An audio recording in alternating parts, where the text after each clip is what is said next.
Coming up next on ITV, tributes to the Wiltshire man who fooled the country with his crop circle creations. Join us after the break.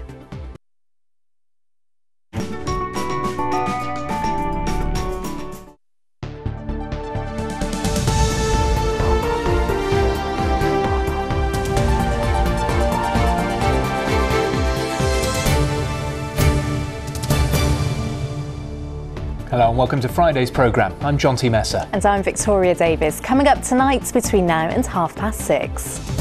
Food banks across the southwest struggle to cope with demand as more people turn to them during the summer holidays. It's how we have to survive, so it's better to give the kids something than nothing. Also this evening, tributes to the Wiltshire man credited with inventing crop circles and fooling enthusiasts for years. He didn't believe it would ever die. It would always be there, and there would always be new circle makers, and there would always be new people who believe that people can't make circles. With the football, 100 new homes could be built on the site. Now, tributes have been paid to the man credited with inventing crop circles and fooling people around the world for years. Doug Bauer has died at the age of 94. Well, along with a friend, he began the hoax that left many convinced that the mysterious circles were in fact the work of alien forces. Robert Murphy has more. The dizzying designs have divided opinion. These are circles from just the last few months. Crop circles really started appearing, though, in the 1970s. Could people do this, some asked, or another kind of force? Every summer, many wondered until, in 1991, Doug Bauer admitted that he and his mate Dave Chorley had been hoaxing for years. All they used was a wooden board, a rope and brain power. Well, how on earth intelligent people of that sort, professors etc., can just walk into a cornfield and see some flattened corn and make all this out of it over the years? I mean, we're astounded as anyone else. We used to laugh. Everybody giggles at the way Doug used to demonstrate with his stomper board, and it was a piece of wood about 1 metre wide with a piece of rope, and it looked quite comical because nobody had ever seen this before, with an old gentleman with a board stomping down crop in a field. And he also used to have this strange little monocle that he'd made on a baseball cap, and he used to line it up with something in the distance, and it would enable him to create a sort of straight line as he was going along the field. And I mean, you see this old guy, baseball cap, strange monocle, stomping board, walking across a field, and you're thinking late at night, this is the weirdest thing I've ever seen. But of course it made history. We have many of those, but 50 are really, really, really credible. History which captured the imagination of people around the world.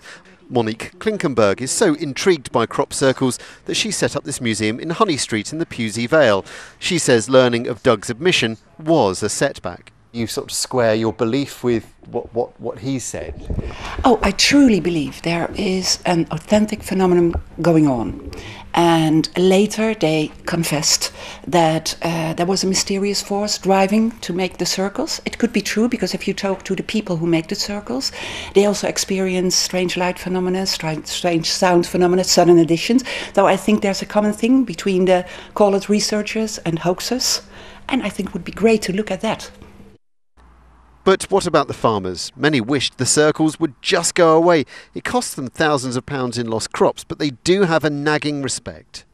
How, they've been done in the time that, you only get 5 hours of darkness, if that, during the summer months. And, some of these formations that you see are really sort of quite mind-blowing as to how they've been created in such a short time. And it's expensive for you and other farmers. It has been expensive. On reflection, I think he believed that it had got out of control. He couldn't control it anymore, and it was something that had taken on a whole new life that was outside anyone's control. So it got too big, and he didn't believe it would ever die. It would always be there, and there would always be new circle makers, and there would always be new people who believe that people can't make circles. Experts say there would not be patterns like these had it not been for the godfather of crop circling, Doug Bauer, who has died aged 94. He put this very Wiltshire phenomenon on the map. Robert Murphy, ITV News. And some amazing creations there were as well. And staying in Wiltshire, some of the first people who lived at Stonehenge were Welsh, according to new scientific research. A study of cremated bones found at the site has found remains belonging to people from the same part of Pembrokeshire as many of the stones. It follows the discovery that bones leave chemical clues about their origin despite being burned at high temperature.